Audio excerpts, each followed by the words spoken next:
Hello dear students, I welcome you all on AC plus digital platform of advance engineering classes. और हमारे इस जो crash course है इसके अंदर अभी हम estimation and costing, quantity serving costing जो हमने स्टार्ट किया, इसका जो पहला यूनिट है introduction to estimation, units of measurement and different types of work, इसको हम स्टार्ट कर रहे हैं। सेकेंड सेशन है हमारा, सेकेंड पार्ट। और इस सेकेंड पार्ट के अंदर हम यहाँ पर डिस्कस करेंगे डिफरेंट टाइप्स ऑफ वर्क। जो प्रीवियस हमारा सेशन था उस पार्ट वन, उसके अंदर हमने एस्टिमेशन क्या होता है ये पढ़ा था। एस्टिमेशन एक प्रोसेस है। जो पर्सन एस्टिमेट बनाता है उसे एस्टिमेटर बोलते हैं, और जो रिटर्न फॉर्मेट है उसे एस्टिमेट बोलते हैं। प्रोजेक्ट चालू होने के पहले जो कॉस्ट पता करनी होती है उसे एस्टिमेटेड कॉस्ट बोलते हैं, और जो बाद में मालूम चलती है वो एक्चुअली फाइनल कॉस्ट होती है। एस्टिमेट दो प्रकार के होते हैं, स्टेज वन यानी प्रिलिमिनरी, और दूसरा होता है स्टेज टू एस्टिमेट। कंटीजेंसी दोनों में अलग अलग ली जाती है। Units of measurement, units of payment most of case में सेम होते हैं, बट कुछ केस में अलग अलग होते हैं, वो भी हमने पढ़ा था। यूनिट्स ऑफ मेजरमेंट के अकॉर्डिंग वर्क को अलग अलग केस में डिवाइड करते हैं, और उनका जो प्रिंसिपल है वो पूछा जाता है। वो प्रिंसिपल भी मैंने आपसे डिस्कस किया था, किस सिद्धांत के आधार पे हम डिफरेंट टाइप्स ऑफ वर्क को क्लासिफाई करते हैं। देन हमने कुछ यूनिट्स भी देखी थी।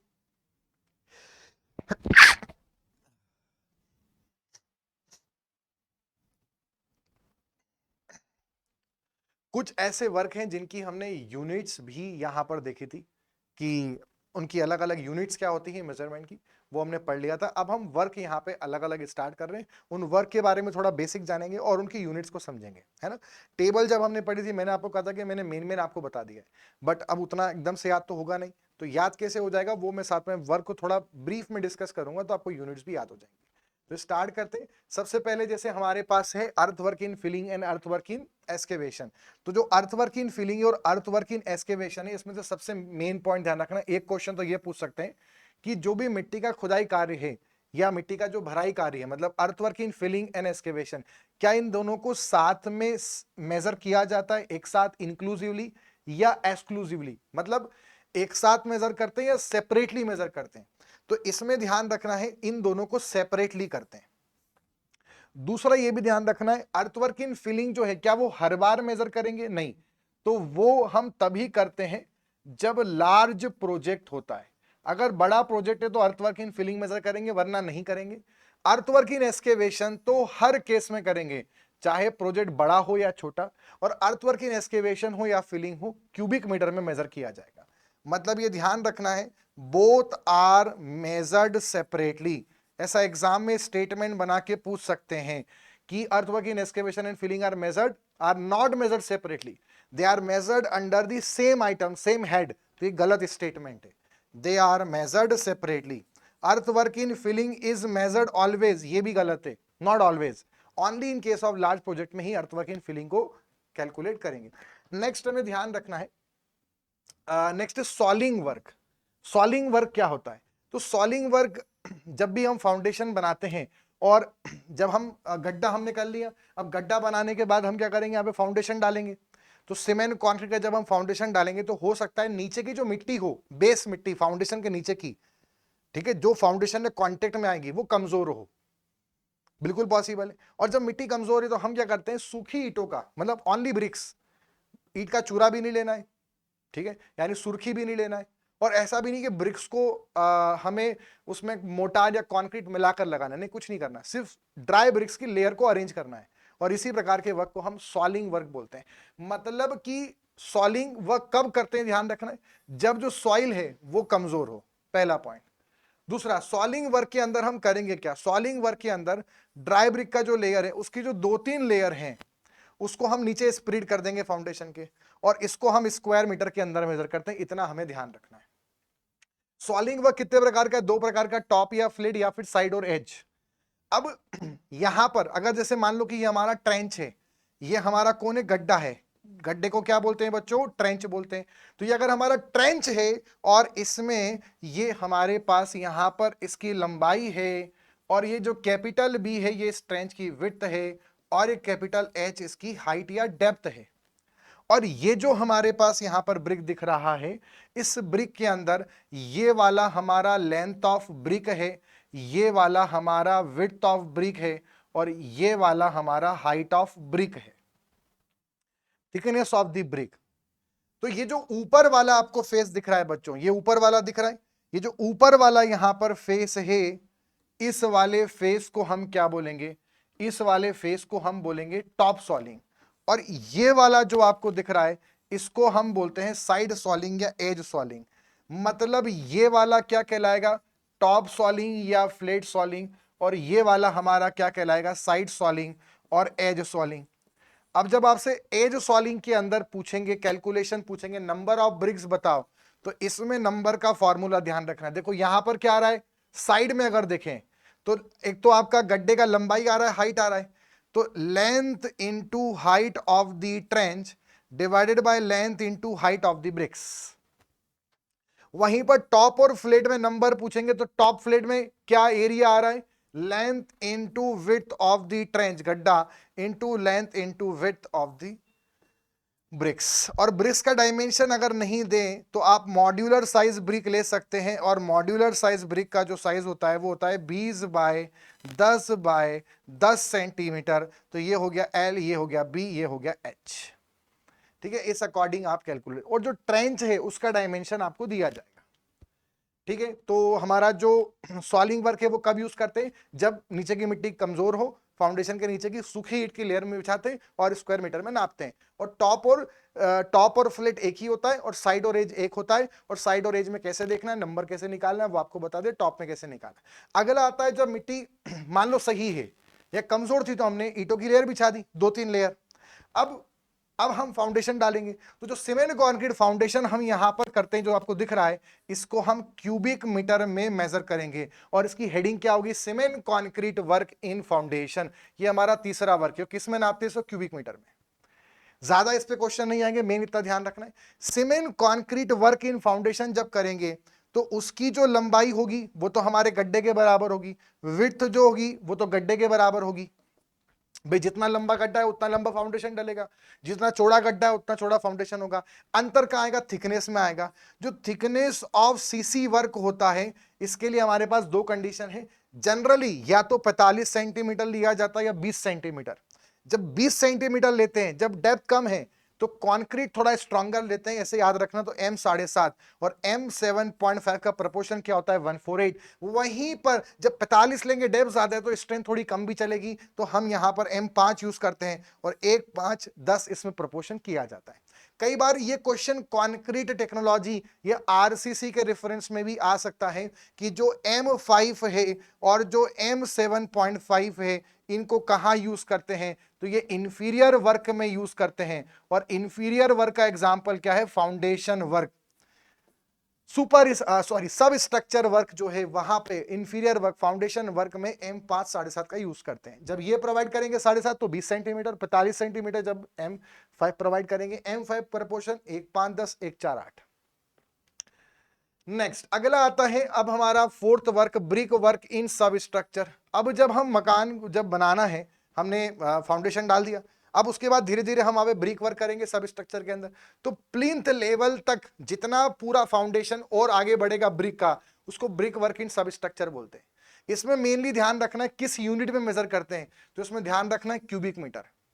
आपसे ऐसा पूछ सकते हैं कि जो ब्रिक वर्क है सबका और जो सुपर स्ट्रक्चर का ब्रिक वर्क है, दोनों को साथ में मेजर करेंगे क्या? नहीं, इसका आंसर नो है। दोनों अलग अलग करेंगे। ब्रिक वर्क इन सब स्ट्रक्चर अलग करेंगे और ब्रिक वर्क इन सुपर। इसका रीजन कभी पूछे ऐसा क्यों, तो सिंपल सा अंतर है। एक मेन अंतर वहां पे है क्वालिटी ऑफ कंस्ट्रक्शन का। सब स्ट्रक्चर में हम अलग क्वालिटी की ब्रिक्स यूज कर सकते हैं, मोटार का प्रपोर्शन अलग कर सकते हैं, प्लास्टरिंग अलग मोटार क्वालिटी की कर सकते हैं। वहीं पर जब हम सुपर स्ट्रक्चर में करेंगे तो ब्रिक्स की क्वालिटी हम थोड़ी अच्छी लेंगे, थोड़ा सुपीरियर क्वालिटी वर्क कंस्ट्रक्शन होगा। नेचर ऑफ क्वालिटी चेंज हो रहा है, इसलिए सब सुपर स्ट्रक्चर कैलकुलेशन अलग रखते हैं, सब स्ट्रक्चर अलग रखते हैं, और दोनों को ही क्यूबिक मीटर में नापते हैं। इतना मेन हमें ध्यान रखना है। ठीक है, तो ये जो आपको दिख रहा है यहां पर, ये हमारा पूरा ये प्लिंथ लेवल है। तो प्लिंथ लेवल तक जितना हमने उठा दिया वो पूरा सुपर स्ट्रक्चर ब्रिक वर्क है। अब इसके बीच में आपको दिख रहा है यहां पर मिट्टी, अब ये जो यहां पर है हमारा पूरा फ्लोर बनेगा इस पर, तो ये जो इतनी पूरी स्पेस है यहां पर मिट्टी भरनी पड़ेगी। और ये जो मिट्टी भरना होता है इसको हम प्लिंथ फिलिंग बोलते हैं। क्या बोलते हैं बच्चों? Plinth filling. और प्लिंथ फिलिंग किस में नापा जाए आपसे पूछें तो उसका आंसर भी ध्यान रखना, cubic metre, cubic metre. Next समझते हैं अगला आता है बच्चों बहुत ही important DPC work. DPC work में क्या होता है, इसकी जो थिकनेस है वो जगत व्याप्त, मतलब हर बच्चे को पता है कि डीपीसी वर्क किस थिकनेस में करते हैं। आपको नहीं पता है तो मैं बता देता हूं। डीपीसी वर्क जो इसका फुल फॉर्म है डैम प्रूफ कोर्स, इसकी जो थिकनेस है जो फिक्स्ड है, अगर कुछ नहीं पता तो वो हमें 2.5 सेंटीमीटर माननी है। और चूंकि इसकी थिकनेस फिक्स्ड है, यही लेना है, नहीं बताया तो यही लेना है, इसलिए लेंथ और विड्थ ही इसका नापा जाएगा इस वर्क का। इसलिए ये एरियल वर्क की कैटेगरी में आता है, इसलिए स्क्वायर मीटर में नापते हैं।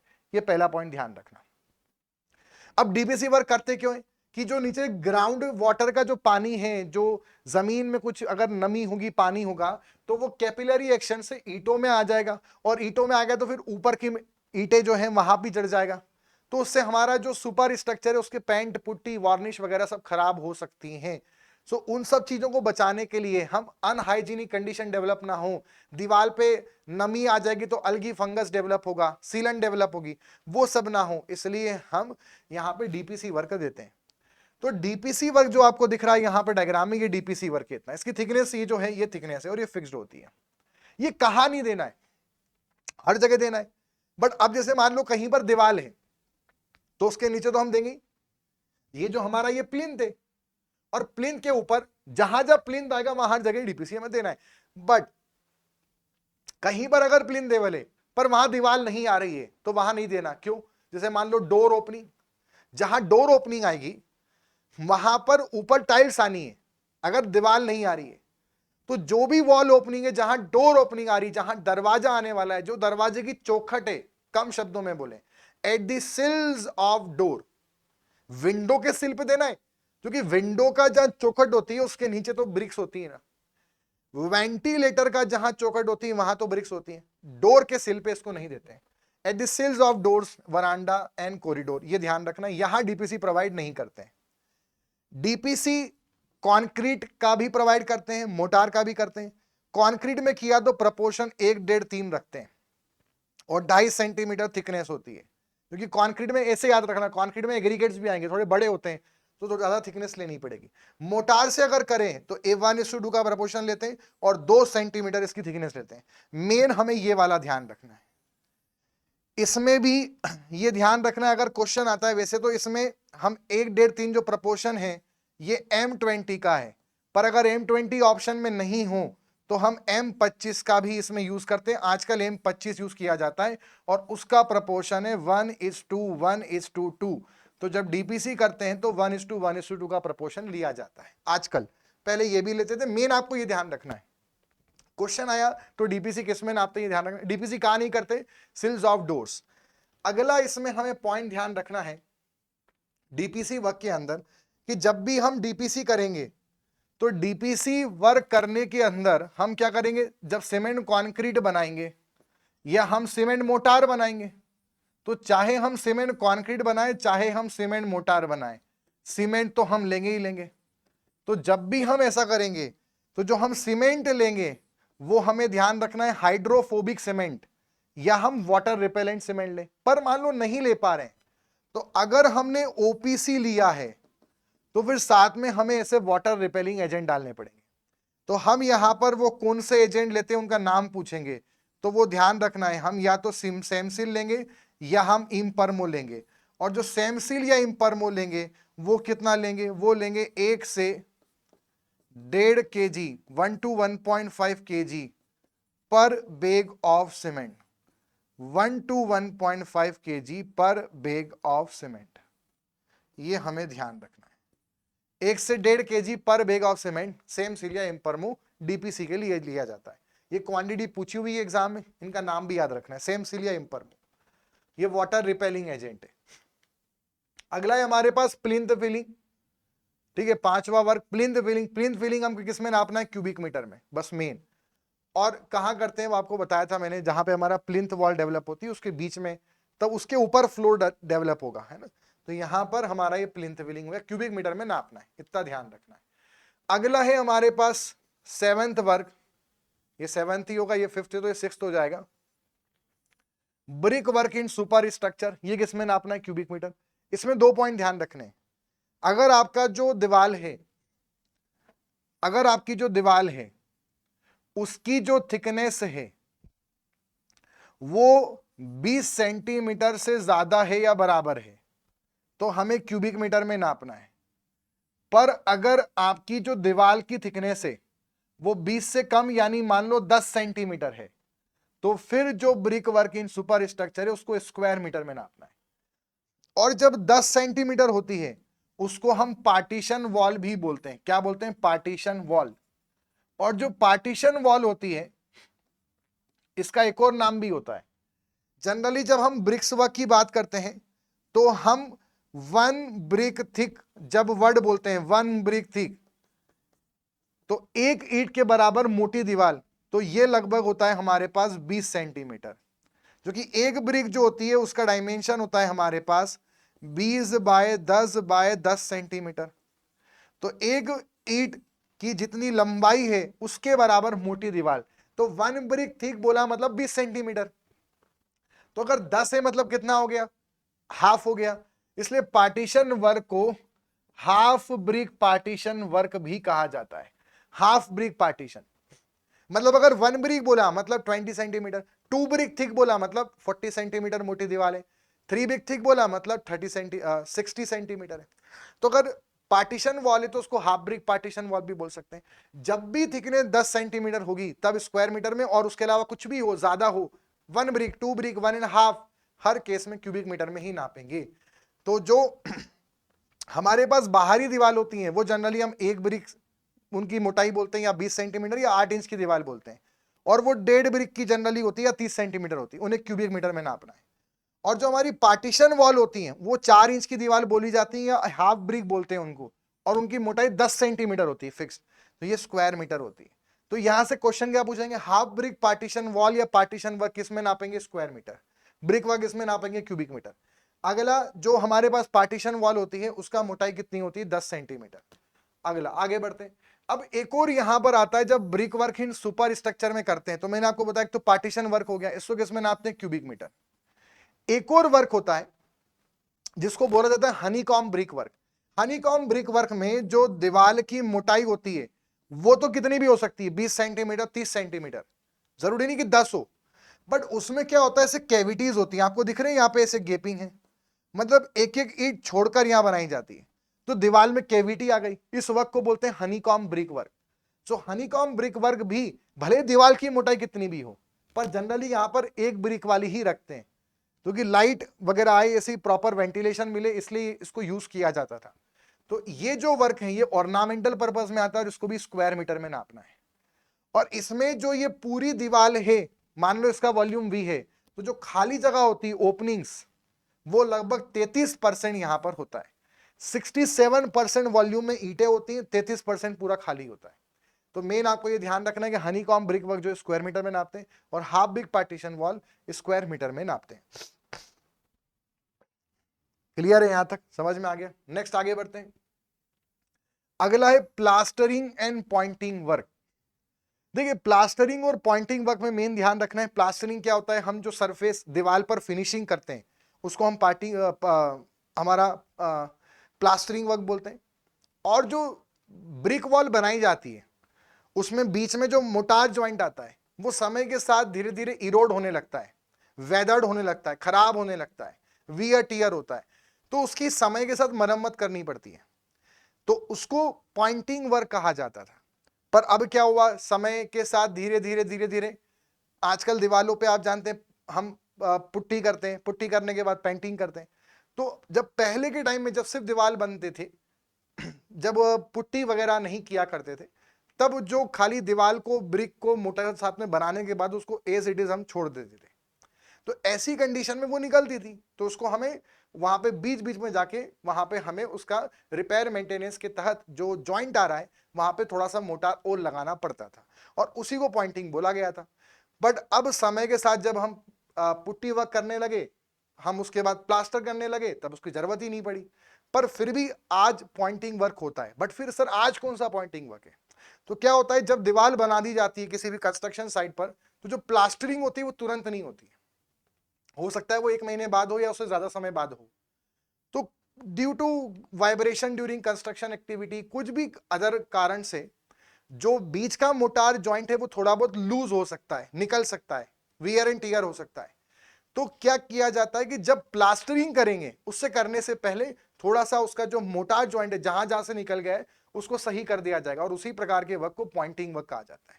मतलब पॉइंटिंग वर्क का सिंपल सा मतलब है मोटार जॉइंट को रिफिल करना। मोटार जॉइंट जो होते हैं, दो ईंटों के बीच में जो मोटार का जॉइंट बनाया जाता है उसको रिफिल करना, सिंपल सी बात है। किस में नापते हैं? स्क्वायर मीटर में नापते हैं। सरफेस वर्क के अंतर्गत आता है। प्लास्टरिंग वर्क का पर्पस क्या है? हमारा जो दीवार है उसका फिनिशिंग, उसको स्मूथ टेक्सचर देना। प्लास्टर नहीं करेंगे तो दीवार रफ होगी, तो पेंट भी ज्यादा लगेगा, तो अल्टीमेटली हम पेंट की भी एफिशिएंसी बचा रहे हैं, पुट्टी की एफिशिएंसी बढ़ा रहे हैं। एस्थेटिक वर्क है, उससे एस्थेटिक बढ़ा रहे हैं हम दीवार की। तो ये कई सारे हमारे एस्पेक्ट हैं प्लास्टरिंग के। सो पॉइंटिंग वर्क क्या है? सिंपल सा मेंटेनेंस वर्क है। ब्रिक जॉइंट को वापस से अगेन अप्लाई करना ब्रिक जॉइंट पे मोटार को, वो हमारा हो गया। इससे हम क्या करते हैं? दीवार की या प्लास्टर की मजबूती बढ़ाते हैं बस। और जब भी ये करते हैं तो इसमें मोटार अच्छी स्ट्रेंथ का चाहिए, क्योंकि वो जरा से गैप में मोटार को पकड़ बनानी है। तो प्रपोर्शन इसका एग्रीगेट सीमेंट रेशो जो इसमें होता है वो हमारा लो रखते हैं। सीमेंट ज्यादा हो, एग्रीगेट कम हो, बाइंडिंग अच्छी चाहिए यहाँ पर। तो यहाँ पे जनरली कोर्सर सैंड हम यूज करते हैं, थोड़ी फाइन सैंड यूज नहीं करते। फाइन सैंड हमें प्लास्टर में रिक्वायरमेंट होती है, पर इसमें ये सब नहीं पूछा जाएगा, इसको आपको मेन याद नहीं रखना है, बट आपको बता दिया कभी कुछ क्वेश्चन इससे पूछ लिया जाए। प्लास्टरिंग क्या होता है? प्लास्टरिंग के ऑब्जेक्टिव आपसे पूछ सकते हैं। ये कहां की जाती है? मैसनरी वॉल पे करते हैं। क्यों करते हैं? दीवार की स्ट्रेंथ को बढ़ाने के लिए, बिल्कुल सही बात है। क्या इससे एस्थेटिक बढ़ता है? हाँ। क्या स्मूथ फिनिश मिलता है दीवार को? हाँ। क्या इससे पेंटिंग की एफिशिएंसी बढ़ती है? बिल्कुल हाँ। और इसमें जनरली फाइनर सैंड का यूज किया जाता है। इसका जो ये यहाँ पे प्रपोर्शन है इसको याद रखने की जरूरत नहीं। मेन आपको जो यहां से ध्यान रखना है वो ये ऑब्जेक्टिव ऑफ प्लास्टरिंग। अब अगली चीज मेन ध्यान रखना है, प्लास्टरिंग पॉइंटिंग किस में नापते हैं? हम स्क्वायर मीटर में नापते हैं। पहला पॉइंट खत्म हो गया।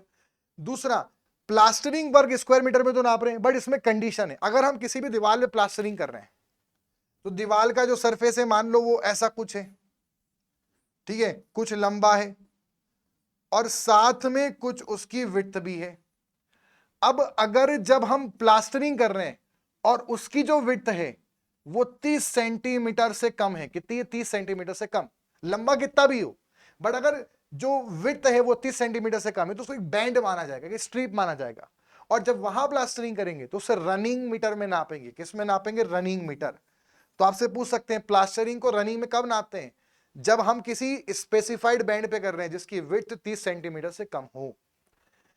तो इसमें ध्यान रखना है, जब हम plastering work is measured in running metre if the band is up to 30 centimetre, 30 centimetre तक रनिंग मीटर, 30 सेंटीमीटर के ऊपर स्क्वायर मीटर।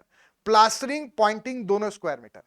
अब जब हम प्लास्टर करते हैं तो कुछ मोटा रखते होंगे, उसकी कुछ थिकनेस रखते होंगे प्लास्टरिंग की। तो जो थिकनेस है वो 3 है, ये भी कभी कभी पूछी जाती है।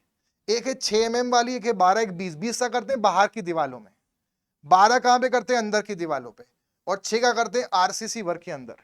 तो जो आरसीसी वर्क है उसके अंदर थिकनेस 6 mm होती है। फिनिशिंग जब करते हैं आरसीसी में यहां 12 होती है, यहां पर 20 होती है। ध्यान रख, समझ में आए? प्लास्टरिंग पॉइंटिंग दोनों स्क्वायर मीटर में नापते हैं। ऑब्जेक्टिव ऑफ प्लास्टरिंग आपको पता है। प्लास्टरिंग कब रनिंग मीटर में नापेंगे? जब बैंड की जो थिकनेस है वो 30 सेंटीमीटर से कम है। एंड लास्ट 6 वाला आरसीसी फिनिशिंग के लिए इनर वॉल्स पर मोटाई 12 mm लेंगे, आउटर वॉल्स पर 20 mm लेंगे। पॉइंटिंग कितने प्रकार की होती है? ये क्वेश्चन कैसे आ सकता है? इमेजेस एसएससी जनरली या किसी भी एग्जाम में ऐसा क्वेश्चन जनरली आता है कि सर शेप दे देते हैं और टाइप्स ऑफ पॉइंटिंग पूछेंगे, बताओ किस कौन से प्रकार की पॉइंटिंग है। तो अगर ऐसे अंदर डिप्रेशन है, ठीक है, और बाहर ऐसा है, इसको वेदर्ड बोलते हैं। क्या बोलते हैं? Weathered pointing. ये जो ऐसा आपको शेप दिख रहा है वेदर्ड पॉइंटिंग। अगर ऐसा है, अपोजिट है, नीचे की तरफ से अंदर गया तो उसे स्ट्रक बोलते हैं। क्या बोलते हैं? स्ट्रक। अगला है, अगर सपाट है, प्लेन है, तो उसको फ्लश बोलते हैं। फ्लश मतलब सपाट। ये वी शेप है इसलिए वी ग्रुप पॉइंटिंग। ये वाला हमारा ऐसा है, इसे हम की पेंटिंग बोले, की पॉइंटिंग बोलेंगे। अगर अंदर की तरफ है, डिप्रेशन है, तो उसको रिसेस्ड पॉइंटिंग बोलेंगे। थोड़ा बाहर की तरफ आया तो उसको टक पॉइंटिंग बोलेंगे। और अगर बाहर की तरफ ऐसा कुछ शेप का निकला हुआ है तो उसे बीडेड पॉइंटिंग बोलेंगे। मतलब बाहर निकल के आ चुका है ट्रेपेजियम शेप में, तो बिडेड, बीड्स टाइप। अगर आपका ऐसा कुछ सेक्शन बन रहा है, ट्रेपेजियम आया तो बिडेड, रेक्टेंगल टाइप आया तो ट्रक, मतलब टक, रेक्टेंगल टाइप में टक बाहर है, बिडेड और टक दोनों में बाहर है। अंदर है तो रिसेस्ड है, साथ में अंदर अगर ग्रूव है तो किड, ग्रूव है तो किड, ठीक है, अंदर है तो रिसेस्ड, बाहर आया रेक्टेंगल दिखा तो क्या नाम देंगे, टक, और बाहर आया ट्रेपेजियम दिखा तो बिडेड। अब बचे चार, ऊपर से अंदर है तो वेदर्ड, नीचे से अंदर है तो ट्रक, स्ट्रक, सॉरी स्ट्रक पूरा सपाट है तो फ्लश हो जाएगा, एंड लास्ट अगर वी शेप का है तो वी। अब देखो ये इसमें फ्लश तो याद करना ही नहीं, सपाट, फ्लश का मतलब ही सपाट होता है, तो क्लियर है ये बात। तो वी ग्रुप कॉमन सेंस ही बात है, ये याद नहीं करना है। भूल क्या जाएंगे, ये वाला मेन याद करेंगे, ये वाला याद करेंगे। कीड में कुछ ट्रिक बनानी पड़ेगी, रिसेस्ड अंदर ही होता है, रिसेस्ड, रिसेस का मतलब ही होता है अंदर होना, रिसेस्ड, तो ये इसको कॉमन सेंस है। बस हमें मेन जो याद करने हैं वो चार याद करने हैं, पांच, इनमें हमें ट्रिक्स बनानी है। सो बीडेड इज ट्रेपेजियम बाहर की तरफ, बाहर रेक्टेंगल इज टक, देन ग्रूव इज कीड, वेदर्ड अंदर से ऊपर से अंदर की तरफ, और नीचे से अंदर की तरफ इज स्टक। क्लियर है यहां तक? तो ये हमारे डिफरेंट टाइप्स ऑफ पॉइंटिंग। आगे आता है, अब जब प्लास्टरिंग करते हैं तो इसका एरिया ऑफ डिडक्शन, जब हम एरिया कैलकुलेशन करते हैं प्लास्टरिंग के लिए, कितना एरिया हमें लेना है वॉल का प्लास्टरिंग के लिए, तो इसमें कई बार क्या होता है कि जो दीवार होती है उसमें दरवाजा भी आता है, विंडो भी आता है, वेंटिलेटर आता है, तो ओपनिंग से कारण जो हमारा एरिया है एक्चुअल एरिया प्लास्टर का वो कुछ कम करना पड़ेगा। मतलब जो दीवार का टोटल एरिया है उसमें से ओपनिंग का एरिया माइनस करना पड़ेगा। अब क्या होता है कि आप जब जानते हैं, जब ओपनिंग कहीं आती है, मान लो दरवाजा आया, तो दरवाजा का जो साइड का जो ये पोर्शन होता है, इस पोर्शन को जैम बोलते हैं, और इस पोर्शन को भी जैम बोलते हैं। ये जो नीचे है इसको हम सिल बोलते हैं, और जो ऊपर है इसको हम सॉफिट बोलते हैं। तो अब अगर मान लो आप किसी विंडो को इमेजिन करो, तो विंडो आपने जहां दीवार आई, जहां विंडो आया, वहां तो आपने दीवार नहीं है, ब्रिक्स नहीं है, तो आपने प्लास्टर नहीं करा, मैं मानता हूं, पॉइंटिंग नहीं करा मानता हूं, बट इन जगह पे तो करना पड़ेगा ना, इसके अंदर अंदर पूरा, वो भी तो एक्स्ट्रा लग रहा है, वो जोड़ा क्या आपने? नहीं जोड़ा। तो रूल्स फॉर डिडक्शन इसलिए बनाए गए, कब हम प्लास्टर को माइनस नहीं करेंगे, कब करेंगे? तो जब ओपनिंग छोटी सी है तब हम दिमाग नहीं लगाएंगे, क्योंकि उतना तो हमें वैसे भी एक्स्ट्रा करना ही पड़ेगा। जब थोड़ी मीडियम की होगी तो कुछ दिमाग लगाएंगे, और जब बहुत ज्यादा बड़ी ओपनिंग होगी तो हम कुछ और दिमाग लगाएंगे। तो उसके लिए हमारे पास रूल्स हैं। तो पहला रूल क्या है, केस 1, मान लेते हैं हमारे पास टोटल जो ये वॉल का एरिया है ये हो गया कैपिटल ए, और जो हमारे पास यहां पर ये आपको दिख रहा है ये हो गया small A. Small A is the area of opening and capital A is the area of the wall. अगर जो ओपनिंग का एरिया है वो 0.5 तक है, कंफ्यूज नहीं होना, लेस नहीं, अप टू 0.5 तक।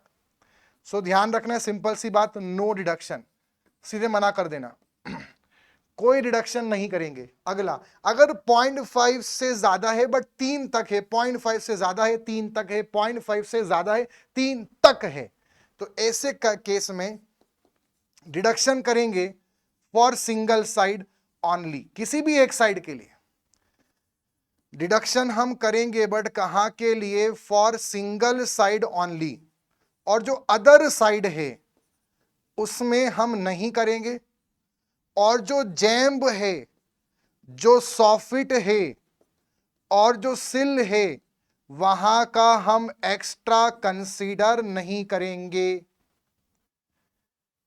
सर कौन सी साइड? अंदर की साइड से माइनस करेंगे कि बाहर? किसी भी एक साइड से कर लो, दोनों साइड से आपका प्लास्टर नहीं होना है, पर आप किसी एक साइड से करोगे, एक साइड से नहीं। और जो एक्स्ट्रा आपने लिया, मैं मानता हूं, तो वो इधर जेम्स सॉफिट सिल में अकाउंट कंसिडरेबल हो जाएगा।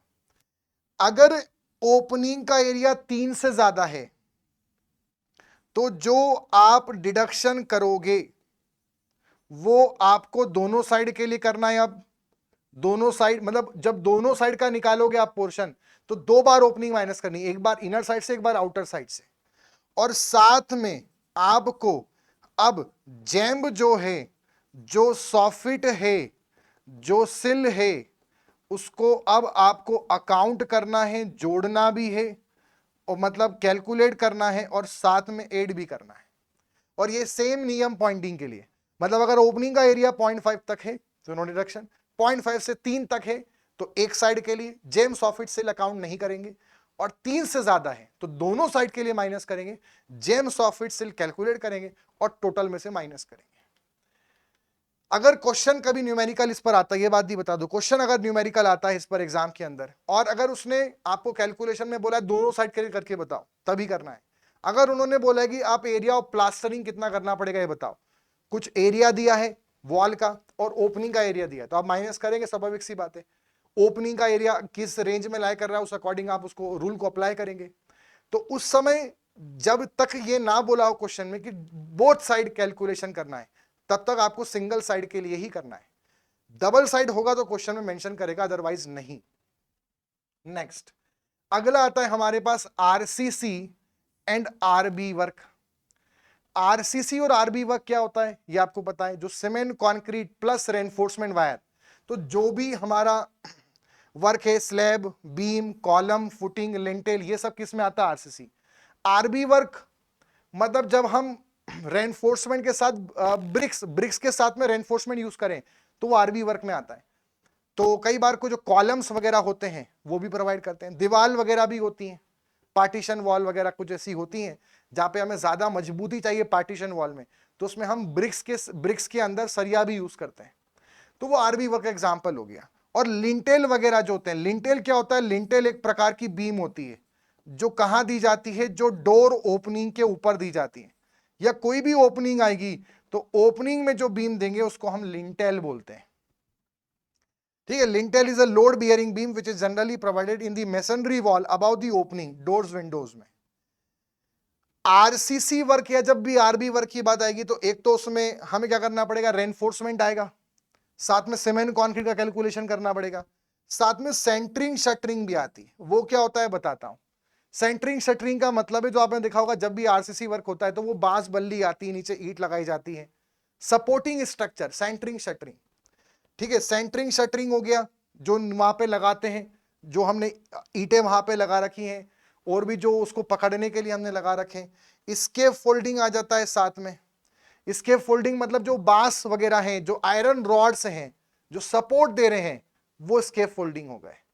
जो वहां पर हमने मार्ग बनाए जहां पर वो ईंटें रखी हुई हैं उस जगह पे, उस स्केप फोल्डिंग के आसपास नीचे, वो सेंटरिंग शटरिंग है।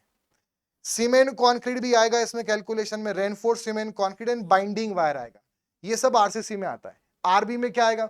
सेंटरिंग शटरिंग भी आएगा, स्केप फोल्डिंग भी आएगा, फॉर्म वर्क भी आएगा, साथ में रेनफोर्समेंट एंड बाइंडिंग वायर आएगा, और साथ में ब्रिक आएगा, ब्रिक्स और सीमेंट मोटार, क्योंकि ब्रिक वर्क कर रहे हैं तो ब्रिक्स के साथ में सीमेंट मोटार भी होगा। इसमें एक ध्यान रखना है, यहां पर फॉर्म वर्क भी आएगा। फॉर्म वर्क क्या होता है? जब भी हम स्लैब या बीम या कॉलम बनाते हैं तो जो हम आसपास स्ट्रक्चर बनाएंगे जिसके अंदर कॉन्क्रीटिंग की जाएगी, जो शेप उसको अडॉप्ट करने में हेल्प करे स्ट्रक्चर को, वो हमारा फॉर्म वर्क कहलाएगा। तो एक फॉर्म वर्क हो गया जो उसको लकड़ी सहारा देगी, बांस बल्ली, वो इसके फोल्डिंग हो गया।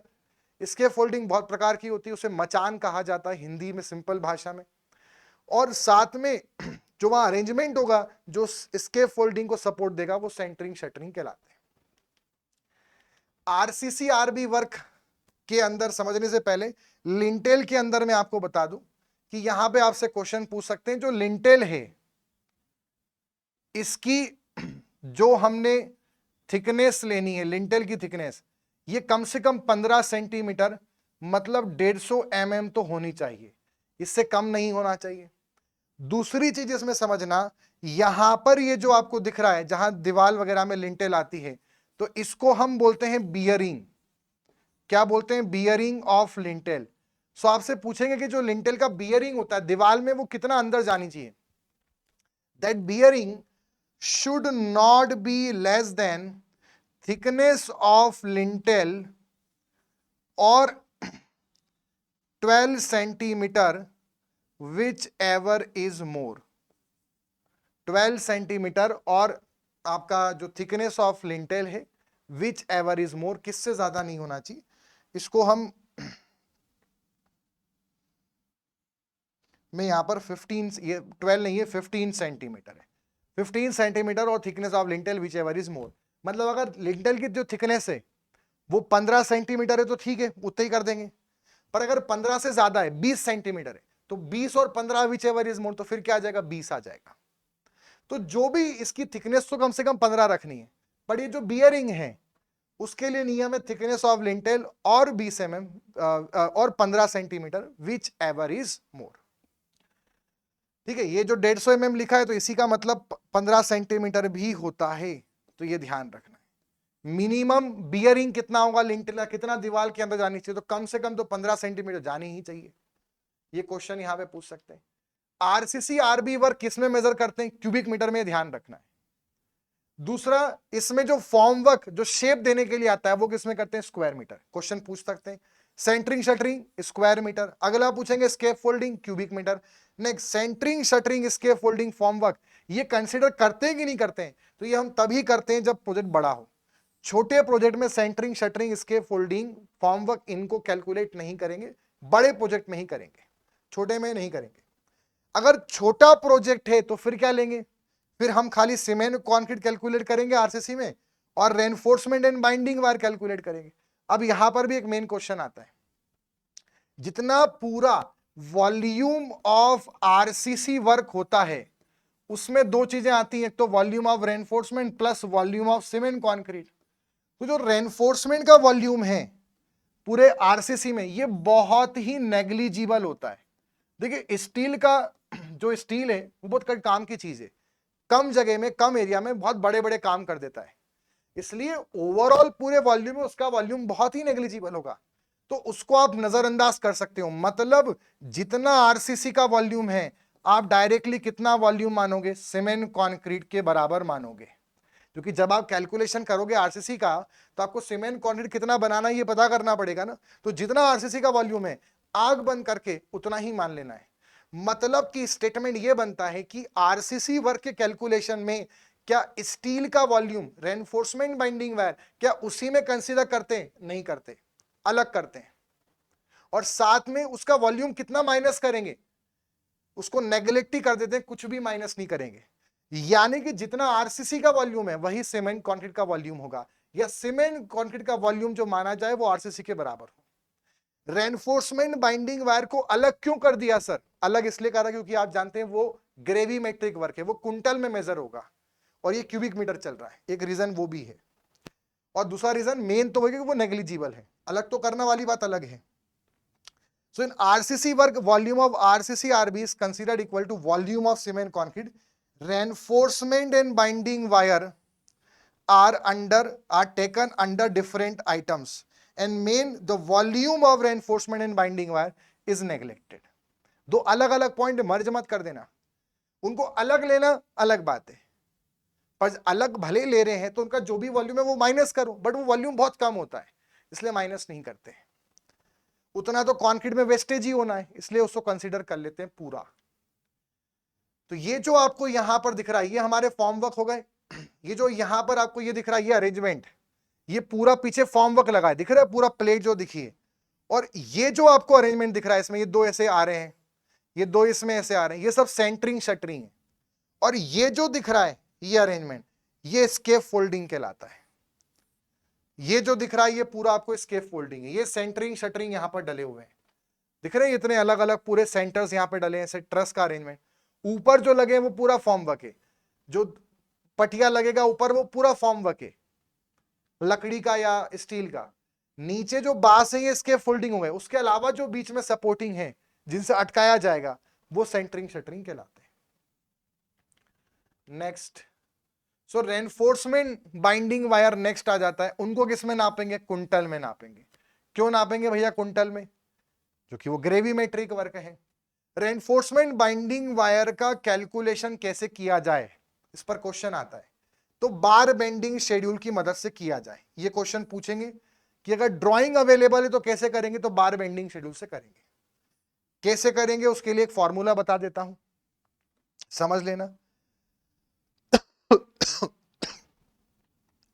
हमारे पास स्टील है,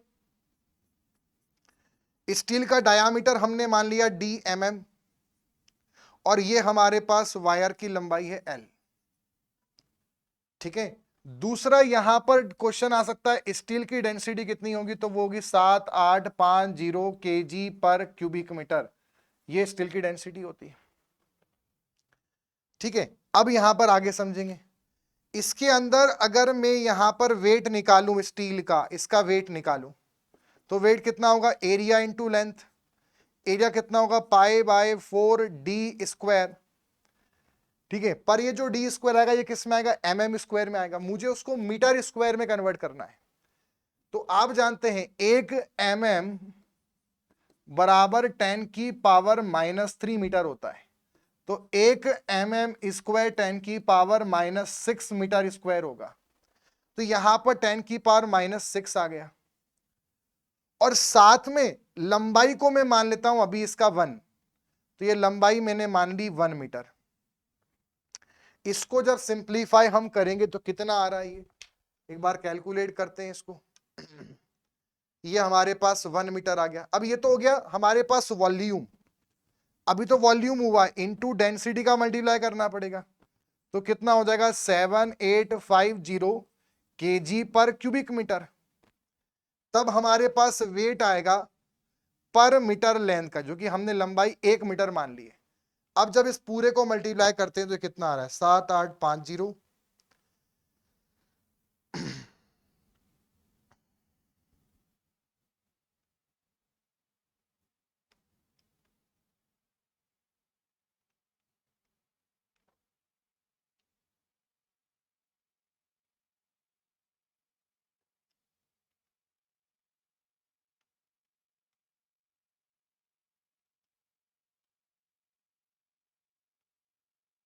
ये आ रहा है हमारे पास 0.00623 या 616 के आसपास लगभग आएगा, इंटू डी स्क्वायर।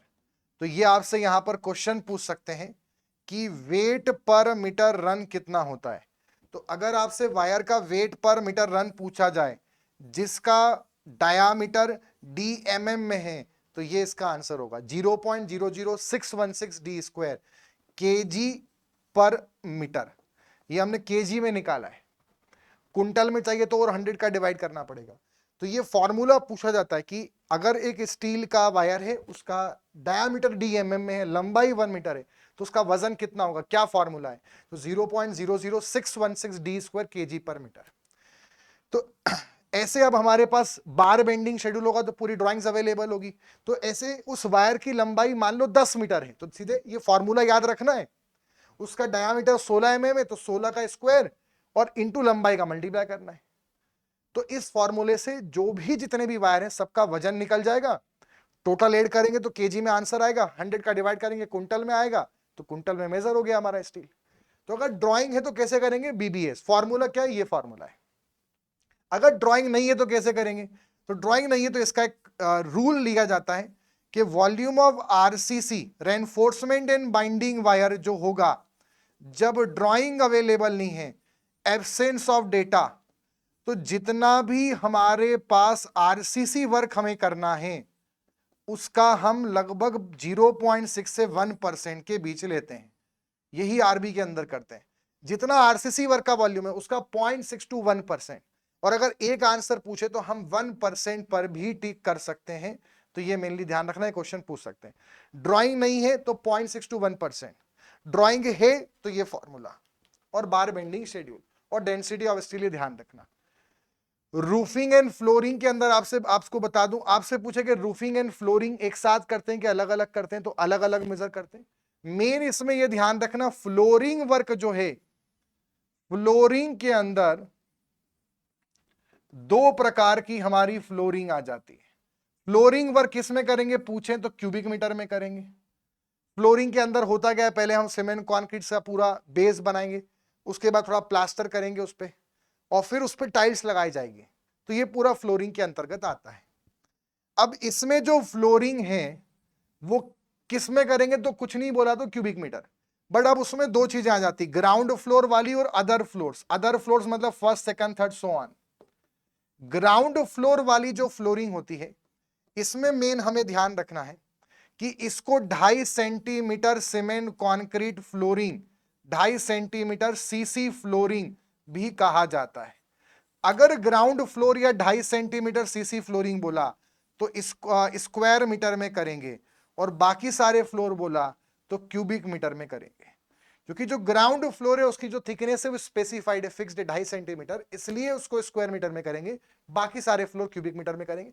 कुछ नहीं बोला तो फ्लोरिंग क्यूबिक मीटर में करेंगे। इतना हमें ध्यान रखना है। ग्राउंड फ्लोर किस में करेंगे? स्क्वायर मीटर में। थिकनेस कितनी है? 2.5 सेंटीमीटर, इसलिए कभी कभी इसको 2.5 सेंटीमीटर सीसी फ्लोरिंग वर्क भी कहा जाता है। ठीक है, measured under separate item. Roofing और फ्लोरिंग सेपरेट सेम आइटम के अंदर रखते हैं, पर सेपरेट का मतलब ये कि पहले हम फ्लोरिंग या रूफिंग में से कोई सा एक पहले कैलकुलेट करेंगे, फिर ग्राउंड फ्लोर और सारे फ्लोर, बाद में रूफिंग आएगा। तो ऐसा एक के अंदर ही सबको नहीं ले लेना है। हेडिंग एक रहेगी, नाम एक होगा, फ्लोरिंग एंड रूफिंग। उसके अंदर हमारे दो सब पार्ट बनेंगे, फ्लोरिंग फिर रूफिंग, फिर फ्लोरिंग के अंदर ग्राउंड और अदर फ्लोर्स, और फिर रूफिंग, इस तरह से अलग अलग, पर हेडिंग एक होगी, flooring and roofing. 2.5 centimetre cement concrete flooring, इसका जो इसको स्क्वायर मीटर में करेंगे और इसको हम किस में करेंगे? क्यूबिक मीटर में। बस ये ध्यान रखना है।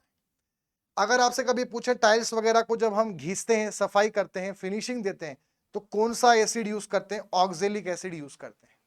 नेक्स्ट आता है रूफिंग वर्क, किस में करते हैं? स्क्वायर मीटर में करते हैं। रूफिंग जब करते हैं तो उसमें जो थिकनेस होती है वो 7.5 या 12 सेंटीमीटर लेते हैं, पर इसको याद रखने की जरूरत नहीं, मेन ध्यान रखें, रूफिंग क्यूबिक मीटर में करेंगे, फ्लोरिंग क्यूबिक मीटर में करेंगे।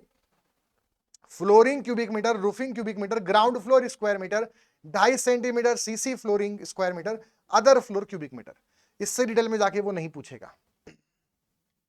तो बच्चों ये था हमारा सेशन जिसके अंदर हमने कई सारे वर्क्स को जानने की कोशिश करी। एक बार फटाफट रिवाइज कर लेते हैं कौन कौन से वर्क हमने पढ़े। Earth work in excavation and filling cubic metre, दोनों को सेपरेट करते हैं मेजर, और फिलिंग तभी लेते हैं जब बड़ा प्रोजेक्ट है। देन सोलिंग वर्क, मिट्टी कमजोर, square metre, top and flat and side and edge. Then उसके बाद डीपीसी स्क्वायर मीटर, दरवाजे की सिल जहां आएगी वहां नहीं देंगे, और स्क्वायर मीटर 2.5 सेंटीमीटर इसकी थिकनेस फिक्स्ड है। सेम सिल इम्परमो 1 से 1.5 kg per bag of cement. Next brick work in substructure cubic metre, brick work in super cubic metre. Thickness अगर 10 सेंटीमीटर है तो half brick partition wall square metre, honeycomb square metre. Then उसके बाद RCC और RB work cubic metre. Reinforcement binding wire का volume neglect कर देते हैं, उसको अगर निकालना है तो ड्राइंग अवेलेबल है, तो फॉर्मूला है 0.00667 डी स्क्वायर केजी पर मीटर, वेट पर मीटर का फॉर्मूला है पर मीटर लेंथ का। और ड्राइंग अवेलेबल नहीं है देन उस केस में फिर 0.26% of volume of RCC and RB work. Plastering and pointing work जो है, प्लास्टरिंग की थिकनेस है 6-12 6 RCC 12 inner 20 outer. Plastering square metre, pointing square metre. Deduction है 0.5 तक नो, 0.5 से 3 तक एक साइड, जेम्स ऑफिट सिल नहीं, और 3 से ज्यादा होने पर दोनों साइड में माइनस करेंगे, जेम्स ऑफिट सिल अलग से काउंट करेंगे और मेजर करेंगे और उसको जोड़ेंगे। लास्ट रूफिंग एंड फ्लोरिंग, तो रूफिंग वाला हम मेजर करेंगे किसमें? क्यूबिक मीटर के अंदर। फ्लोरिंग क्यूबिक मीटर, 2.5 सेंटीमीटर वाला पूछा तो स्क्वायर मीटर, ग्राउंड बोला तो स्क्वायर मीटर। तो आई होप इतना आपको रिवाइज हो गया। कुछ वर्क और बचे हैं उसको नेक्स्ट सेशन में लेंगे। सो मिलते हैं नेक्स्ट सेशन के अंदर। अच्छे से प्रिपेयर करिए, कुछ भी डाउट आता है आप पूछ सकते हैं चैट सेक्शन के अंदर। So good bye and take care.